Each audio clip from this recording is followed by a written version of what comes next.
Well, welcome back, everyone, to another episode of the Gordon Report.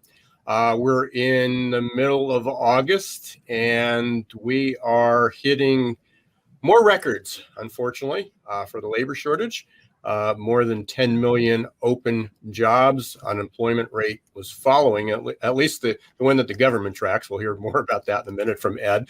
But fewer workers, more openings.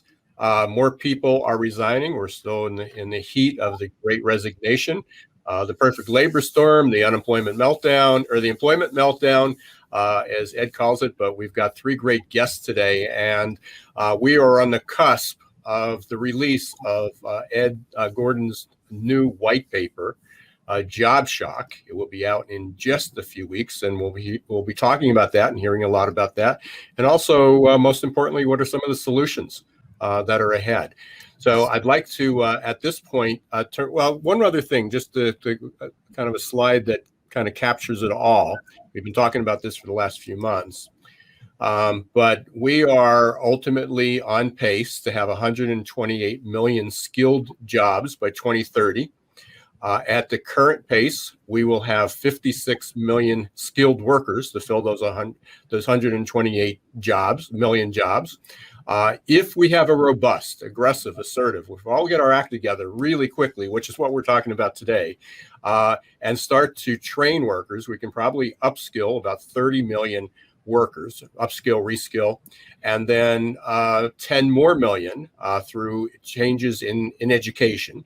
So that's 40 million skilled workers, plus the 56 million that we should be on track to have, which is 96 million, which leaves us 32 million short. Right.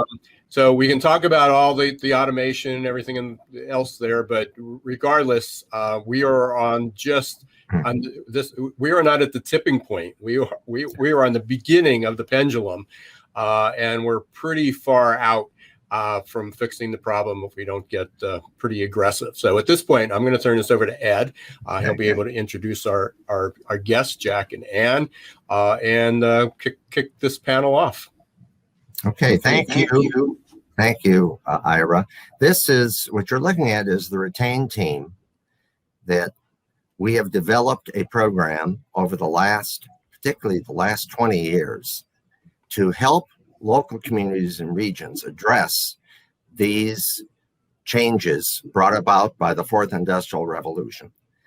So the first step, there's a three-step process to help any region begin to grapple with this problem. Why don't we show that slide right now? Okay. And the first step is awareness, and I'm going to deal with that right now. The second is alignment, and the third then is action. So awareness, as you see, talks about finding solutions for the skills job shortfall. But the first piece is making people aware of where we're at right now. Now, if you've been listening to these webinars over the past year, you have received a tremendous amount of information regarding the pitfalls that we face right now. And many people simply don't believe this, or they're not even aware of it. And the reason, because these are major upturns in the entire way of looking at how many skilled people we have. You know, right now, 54% of the U.S. workforce, 130 million people, basically have a level of reading, a lack of proficiency, that they read below the 8th grade level. These are workers, potential workers, between the age of 16 and 74. Right now, it is causing a $2.2 trillion loss to the U.S. economy right now in 2021. Now, the federal government has told you that we have 10 million vacant jobs. Here in Chicago, Imperial Consulting, our research basically says it's more like 13 million vacant jobs, because a lot of companies underreport or don't report job vacancies for competitiveness reasons. That number could rise between now and 2030 to 30 million vacant jobs. Why? Because 79 million baby boomers will retire from the workforce. About a third of those are skilled. The people that are now working, they're leaving. there's a smaller number of young people entering the workforce. Only about a third of those are skilled right now for the jobs that we need to fill. And right now, those jobs need 2/3 of the workforce to be at a proficiency level of at least reading in 12th grade and having some sort of training beyond high school. So what this amounts to is that we have this huge shortage of skilled workers, and now it's worldwide. Before this, we've imported workers from other countries, and even if we threw the doors wide open for all skilled people, there's a chronic shortage. And now the numbers of the shortfall are too large, way too large. And also, tremendous wage and age discrimination against boomers is preventing many companies from seeing that they can't find a younger, high-skilled worker. So you put all this together, and now this puts tremendous pressure. And as we see more and more vacant jobs, what this is going to mean is that many small companies are going to close their doors. And right now, the National Association of Independent Businesses report the highest level of vacant jobs and the highest levels of companies who cannot find skilled people. We're now talking about the end of employment, because many of these people will lose their jobs who are at these small companies, and even bigger companies are going to find difficulties in filling their jobs. We already see an exodus from the United States of companies moving to Europe and Asia because we simply do not have the skilled workforce that we need. So the regional talent independent network process that we have pioneered and we've talked about in many of our previous books, Future Jobs, Skill Wars, the 2010 Meltdown, Winning the Global Talent Showdown. This process we have seen used in communities across the U.S. We just had them on a few people on last month, talking about their success using a retain in their community. So the first step is awareness and talking about retains and how they work. But the second step, once communities say, we have to do something, we need to now set up a retain and do this. The difficulty is alignment. All these disparate groups, business, education, labor unions, economic development commissions, the local political scene, many of them have blamed each other for these problems. So now how do we align this? Well, now I want to introduce Ann Van Eron, if we can drop the area. There's Ann, and Ann has spent her career working around the world, helping groups to get together and work together to come up with a common vision to solve problems. So now, Ann, why don't you tell us about this process briefly? Okay, thank you, Ed. And just want to appreciate your commitment to this critical issue. There's so many issues that we're all facing, and this is a really important one. And it's hard for everyone to, even get aligned around what the problems are. So thank you for all the effort all of you are doing to get that focus. So once a community sees and is starting to experience it, and I know as a consumer, I'm experiencing that. My clients don't have enough people. I'm hearing it from, I'm an executive coach and I work with teams, and I'm hearing it all over in many different industries. This problem is actually real today. So once the awareness you've created, once we get the people together in the room, then we have what we're seeing every day on the social media, the news. We all have different interests, different goals. People don't really know how to talk to each other. And so the two most critical skills, I believe, are helping people to be open and create an environment of respect. And then second, how to have conversations. Now, we think everyone knows what respect is, but the truth is everyone is having a different definition of respect. So we really need to have a conversation and understand, and we have to have an openness and get clear on the common vision, which I think you just articulated. How do we create more, get people skilled? How do we create these jobs? How do we work as a community? This is not easy. I work in a lot of companies, and it's really hard when it's pretty clear in a management team that they see the business results. So it's even more exponentially hard what we're trying to do here to get all these different bodies together. But it's very possible. It kind of, to me, it's similar to maybe getting a board to work together, because different people are coming with different goals, different purposes, different incentives. And we know the political nature of these environments. So this is somewhat similar. But now you have a 5-step process to do that, don't you? Why don't you outline those steps for us? Okay, one that I've worked on all over the world with the UN, the World Bank, many companies. Thank you. Is I use a simple process called OASIS. Yeah, and here's your book. Oops, sorry. Okay. Let's get the right book. There's OASIS. Thank you. Conversations. Okay, and I have a website. I should have said OASIS Conversations. So basically, it's a very simple process. I've tested it for 30 years all over the world. Very simple. O is first, we just need to be aware of what we're paying attention to. And you can imagine everyone is seeing something different in the situation, which is actually helpful if we can be relaxed and just hear what's the observable data. So second is then O is the first step. Then second is becoming aware individuals. What do I assume? What are my emotions about the situation? What's my background? We need to create the environment where everyone can share. So let's say a simple thing like a person's coming late to a meeting, to be really simple. I might be happy because then I have more airtime. But you, Ed, might be upset because you're not getting the information from that person. Everybody has different assumptions about why they're late. You might think it's because of, their race, or might think it's because of their position. So we all have different assumptions, and we all have based on our backgrounds. But the key is we need to learn how to stop, notice our judgment, step back, and shift to be open. That is the critical muscle that we need to develop. And then from that stance, we identify what's important to you, what's important to me, and what's important to us. That's the common ground. And then from there, the last S is what's our solution? What are we going to do? When? How do we know?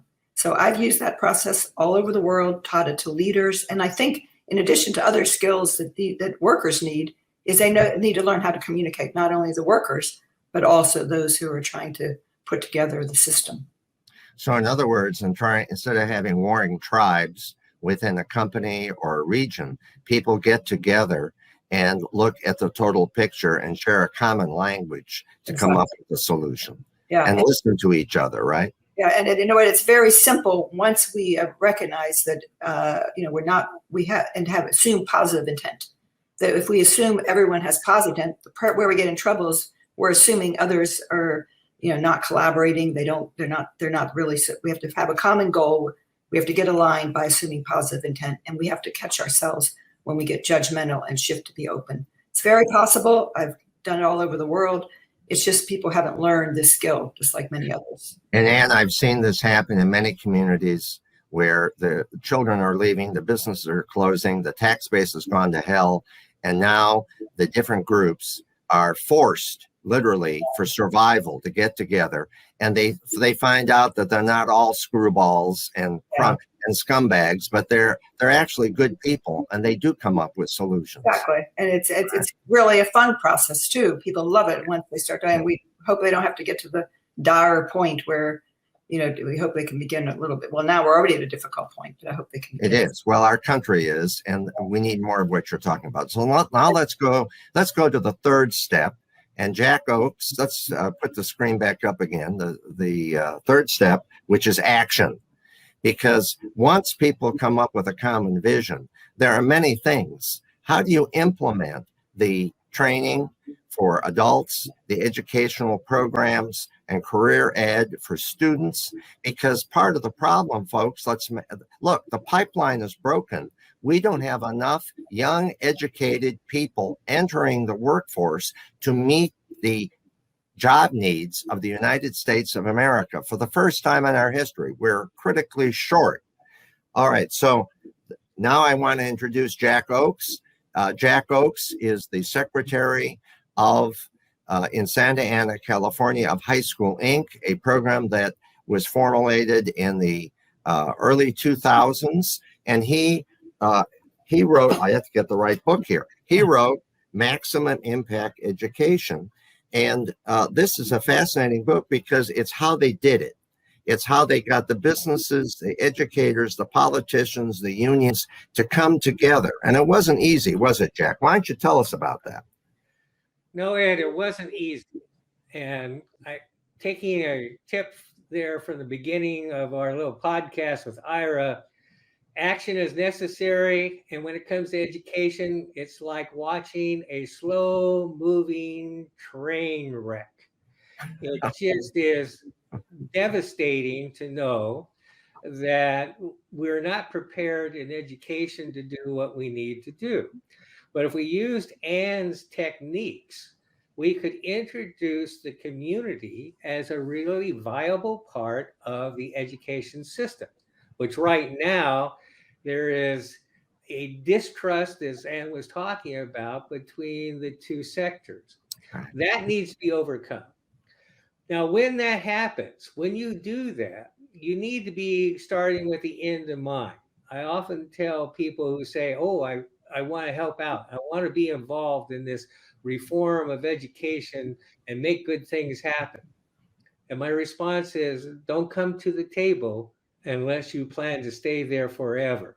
Because the kids are going to be there forever. They're not going away. It won't be the same kids, but there's always going to be students and graduations of people into the pipeline, whether they fall out of the pipeline or go on to be career and college ready. That's up to us adults right now. And we can manufacture that for them if we start with the idea that, look, everybody is going to be having a life that is going to provide some productivity for themselves, their city, their state, the country. Why can't we make the most out of that instead of trying to educate for 30% of the population? Let's educate for all of the population. Let's give them pathways for success. And in doing that, you need to work with the systems that Ann has set up, the information that you have brought to people's attention, Ed, and you need to say to them, how can we fix this pipeline and get the desired product from the education system? And that begins at a grassroots level. We need to understand that school districts are politically the foundation of U.S. democracy. Some of the hardest fought political campaigns in the states and the country are on the school level, and it's incredible the changes that can happen when you get the right people together. So when there is an action team working on the problem, using Ann's a way of communicating, they can bring change about, but it has to be consistent over time and of quality nature. If you Now, don't your high school Inc. Foundation has business people, community leaders, politicians, and school board people. So this is integrated, and it also is trying to encourage lifelong learning with these companies, isn't it? After for the current workforce. We've been in. We're celebrating our 15th year anniversary, and it's amazing. Now we're an institution. People actually are putting into play at other schools, and we're beginning to outreach to other school districts how to set up those pathways for success. So really, you're a hub. You are the people that are linking all of this disparate groups together to try to produce a better careers for more students, as well as a better workforce for the community in Santa Ana, right? Absolutely. And funny enough, you start with elementary, intermediate, and high school. You get them talking to each other. Not often does that happen. That's true. People who are not in education assume that, oh, the superintendent and the principals are all talking together about how they flow from one grade level to the next. That would be a good thing for the discussion. And I'm not saying there aren't committees that don't happen along those lines, but what purpose do they serve and what vision do they have? That's the key and critical point. Okay. Well, now we come to the part of the proof of the pudding, because now Ira has spent his career in assessment, helping companies to assess the people coming in the door. So they come out of high school, Inc., out of those programs, and they've gone maybe to college and gotten a certificate or a 2-year degree or finished an apprenticeship or even a 4-year degree. Well, Ira, now talk to us about what it's like trying to assess all of these students, all these young adults, and the current workers for jobs. It's tough, isn't it? Absolutely, Ed, and I appreciate that, and thank you, Ann and Jack and Ed for doing all the work you do, because it's, although I'm one leg on this pedestal on the chair, because as far as the workforce development, I participated in it, but making the transformation on that side is, I spent the focus on assessing skills, talking about skills, looking at the trends, where things were going in employment, just like Ed. And here is your book.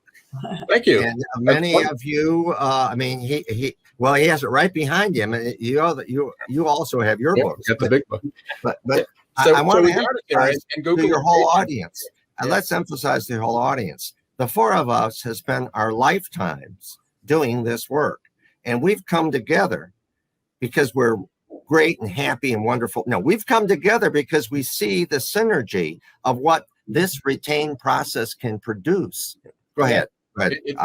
So it takes a village. So what my company does, Success Performance Solutions, we basically provide assessments to companies to help them identify anything from, can they type and do Excel and Word, really the hard skills, through leadership and management and collaboration and team and interpersonal skills and communication. So I know people talking about the soft skills, but they're pretty hard. They're sometimes much harder to develop. You can teach people to use an Excel spreadsheet and type and data and enter data. It seems much easier than you could get them to collaborate and communicate with one another. And so that's what I do. That's where we spend the time. But beyond that, and it's something that all three of you had said prior to this, is about assumptions and biases. How do we change that? We actually are working. We have an assessment that actually works at the high end and both at the low end, and we're working a lot with adaptability. And how do we get people to change their thinking? How do we get people to identify their assumptions and biases? So the assessment may be as valuable not only for the students that we're trying to say, are they a good fit for the job? But how do we think differently about this? How do we reimagine that? So in the adaptability research that I've been involved in, there's 15 components, but the 5 that we can talk about is individual skills, is something that we've all heard about last year and continue to hear. It's about grit and resilience. We need to keep going. And obviously we all 4 of us have needed grit to keep talking about this, because we've got some headwinds that we're flying into. And be resilient, because we do get knocked down, and we need to have a relatively thick skin, but be vulnerable. And so we've had to bounce back, numerous times. But the other part, and you talked about the assumptions and biases, and we talk about this all the time with one of the other skills. It's called mental flexibility. And mental flexibility is dealing with cognitive dissonance, is in order to accept multiple realities that are going on at the same time. How do we digest that? How do we make sense of that? And the one thing we have to do is question our assumptions and biases. Exactly. What didn't I need to recognize before? But in order to do that, and these all work together, we need to have what some people call a growth mindset or an AQ mindset, and it's basically being no matter how many hours we spend in a day, we'll never get this perfect. We're going to make mistakes. And every region, every school district, every company is going to take some steps, develop a strategy, and it's going to evolve. And you can't say we're working on it. You've got to try it and then be willing to accept that there could be an error. And I love the last one, and that's essentially going to encompass everything we're talking about. It's unlearning. Adam Grant's talked a lot about rethinking, which is one and the same. So unlearning is what have we learned, whether it's what we went to school for. I don't use anything that I went to school for. I understand the process, but as a biology major and a recovering dentist, people said, how did you make that tradition? Because I haven't filled, I haven't filled and build for 26 years. The reality is I learned critical thinking. I learned differential diagnosis. I learned how to market my business. I learned how to communicate with people. I learned how to get people over a hump. People were resistant to come to my office. How did you get them to be comfortable? Those are all transferable skills, and that's what we're talking about. But there are a lot of people that have, hey, I've got 4 degrees and I've been doing this for 30 years. I know all there is to know about it, and let's anymore. So that's what we do. Yeah, this is a good place now to jump in, because this audience, our audience, you see the skill job thing going like this, and you see the preparation for workers like this. All right, and the difficulty is a lot of people are afraid of learning. They failed in school. Their parents didn't really emphasize it. And after 12 years of school, if they even got through 12 years, they didn't learn how to learn. The 4 of us learned how to learn, and a lot of other people have too. This is an essential skill we need across the workplace. And let's face it, the workplace and the jobs and the skills and education needed are far outstripping the education to employment system. And that's really what this is all about. The people listening get the idea that this is a systemic failure from top to bottom. It's not a question that the old system is miserable. It's a question that it has outgrown its usefulness because of the 4th Industrial Revolution. So what we're talking about now is not just, well, all we need is to do assessment like he's talking about, like Ira's talking about. All we need to do is get together and everybody will sing Kumbaya and everything will be wonderful, like Ann's talking about. Or for Jack, well, let's just set up some apprenticeship programs or a career academy high school. Or for Ed, well, I'll just be aware of all these changes and maybe tinker with our system and how we recruit people. No, this is a complex problem. It is rocket science. That's what we did to get to the moon, folks. Remember when I was a kid? Remember Sputnik? And we did it in a decade. The scientists didn't even know how to do it when Kennedy made the announcement. But I have good news for you. Read Future Jobs. Read Job Shock now when it comes out on September the 14th. It will be issued. It's going on now in communities across the country. There are groups like yours, people like you, who are activists and enlightened leaders, and they're doing something about this today because they love their community. They love their region. They don't want to move to Florida or California or Maine or Colorado or wherever you think nirvana is. There is no nirvana, to be honest with you. It's your community. It's called community activism. This is what America is built on. I say this now to you as a social scientist who has been at this for a long time. And those communities that address this with people like us and the people within your community, we can help you. We can help you in some very good ways to adapt this process to your particular region and environment. And that's really all about. And that was beautifully said. In the past, there was a book called Future Shock, and it described where we live right now. This was unplanned, but it happens to be there. It is. That's awesome, Ira. But that's the original. Yeah. Wow. Yes. That's the book that said, folks, your future that you think you're going to is not there. You need to get activated and make your future. What Ed has done with this paper that's coming out soon, Job Shock, is to say, oh, you plan to get every student to college. How did that work for you? It didn't. Yeah.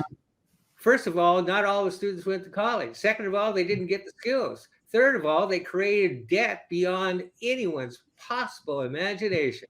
The job shock that Ed is talking about and what needs to be done is so critical that we're actually combining the impetus of future shock for ourselves in the 21st century and job shock. We need to get active. We need to get busy. I think another. And the one thing that Toffler said in that book of greatest importance is the fact that as we go to the future, the demand for skills and education will be the very greatest problem that society will have to cope with, because we have to grow the knowledge base of our society. It's not a group of elites who are well educated and the rest are peasants. No, everyone needs to be part of this to get a good job and to be part of the future. Exactly. Go ahead, Ann. I think another point that you said that's worth emphasizing is that it requires the people who are going to be affected by it in each community. It may be a different way of working out the exact solution. So it does take people getting together, collaborating, and developing the solution together. So, and now is the time, because we all feel the stress, we're beginning to see clearly, you've made it so clear how important this is. And we all have kids, family members, we all know the impact, our businesses, we see the impact. Yes, So, we're all in this together. We got to get over this idea of politicizing this issue with warring tribes trying to tear down other groups. It will not work to solve this problem. And if we ignore this, the economy of the U.S. will suffer tremendously over this decade. And by the end of this decade, we will have a very grim downturn underway that none of us want to see. But I know we can do this because I've seen it being done. We need to put it on steroids, and we need to work on this in our communities, putting our time, talent, and treasure in this as business leaders, as union leaders, as parents, as school, public and private schools are involved here, not just public schools. And this need is spread throughout the country. It is not something that only is in the South or the West or the North or the Midwest. It's all over the entire United States and actually around the entire world. Mm-hmm.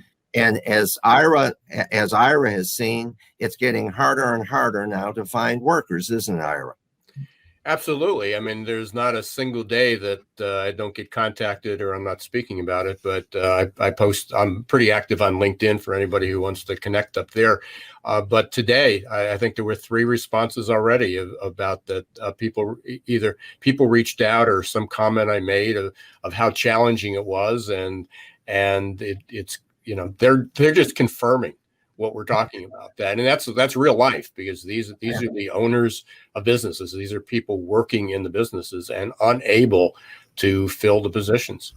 So now on September 14th, or shortly before, at that website, imperialcorp.com, we will issue Job Shock, which gives you piece by piece this issue and the solutions. It is backed up by over 100 pieces of research that we have put together from around the world.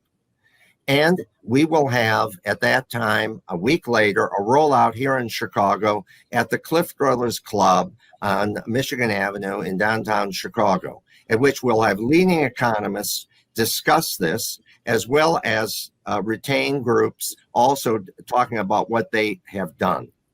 So we hope that this will help you. The white paper is on our website. It's also on LinkedIn. So you can get it. It's free. And I hope that you will call us with your questions. But remember, the 4 of us are a team. And I have other experts and people scattered throughout the country and even overseas that work with Imperial Consulting. This is a complex process. It takes time to do it. But if you don't do it, many of your companies will be hurt or disappear. Many of your communities will be seriously hurt. We see unrest now in many communities. People need decent employment. And this will only increase if we do not attend to these particular issues. And there are solutions to it. It is not impossible to do. We did it before 100 years ago when we set up public education, community colleges, vocational ed, Companies started training during World War II. We did a great deal of training in the 80s and 90s. We need to return to this, as well as improve our educational systems so that more kids can smarten up, and they have the ability to do that. Every group, African American, Hispanic, Native American, Asian, or Caucasian, there is no limit to the intelligence that we can develop to do this work. I speak to you now from 50 years of experience traveling the world doing this. It can be done. We have to face this. I thank you for listening to us. We'll have some follow-up with Ira and some of the others as this unfolds. I hope you will join in and ask questions. We can debate this further with you. So any final words that any of you would like to give, or encouragement? Or have I said it all? Well, Ed, as you have said often, and it's what Ann has been talking about, you have to burn your enemy list to get this thing started. Yes. And the four of us have been through so many, Ira called them headwinds. Sometimes they felt more like brick walls. We've been through this so often that we can tell you what to do after you burn your enemies list. You begin to rebuild and make a better future. And that's where Job Shock comes in. And frankly, I hope I can hang in there long enough to watch Job Shock to fruition so we can see the fruit of your work. Well, it's a proof of our work together, the four of us and others, and with you and the enlightened leaders in your community who are willing to roll up their sleeves and get to work. So thank you very much for listening to this, and I hope that we'll hear from many of you after you've read Job Shock or even after today's program. Thank you very much. Okay. And thank you, Ann and Jack and Ed, for another Gordon report. We will be back next month after the Job Shock report. We'll hear all about that and talking about it. Until then, as I always like to close my show, don't let the shift hit your plans. Okay, thank you. Thank you. Okay.